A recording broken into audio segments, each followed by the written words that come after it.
I'm originally from Alameda, California. I've lived in over 12 different states, traveling across the US to play junior hockey. I knew chasing my dreams would mean moving away from my family and kind of taking on the responsibility of living on my own. One of the biggest reasons I chose Trine when I saw the campus was its size. I loved exactly how it was laid out. I loved that it had its own rink on campus, a bunch of different athletic buildings, how modern it felt. Everything was brand new and they're still expanding on it, and that's something that I was really into when I was deciding on where I wanted to go to school and where I wanted to study at.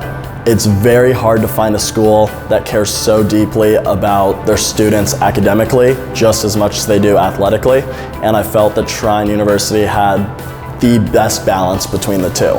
It was also very hard to find a school in the Midwest that had civil engineering and hockey. I visited multiple other schools and nothing else compares to our facilities here.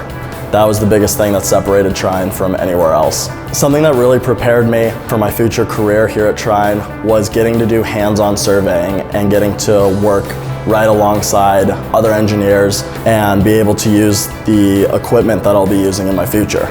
I directly used that over the summer with my internship that I had. Immediately from the first day, I knew exactly what I was doing. The people I worked with over the summer were super impressed with my skills, and I couldn't thank Trine enough for giving me that opportunity. Thank you for being part of Trine Day and helping students like Cristian achieve their academic and athletic goals. Your generous support provides beautiful facilities, state-of-the-art labs, and personal attention for Trine University students. If you'd still like to be a part of Trine Day, visit trine.edu/Trine Day.